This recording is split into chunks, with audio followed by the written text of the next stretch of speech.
Wong Jawa aja nganti kelangan jati diri Jawane.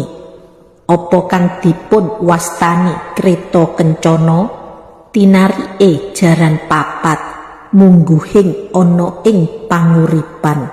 Sapa kang aran ratu, sapa kang aran kusir, sapa kang aran Kreta, lan sapa kang aran jaran papat.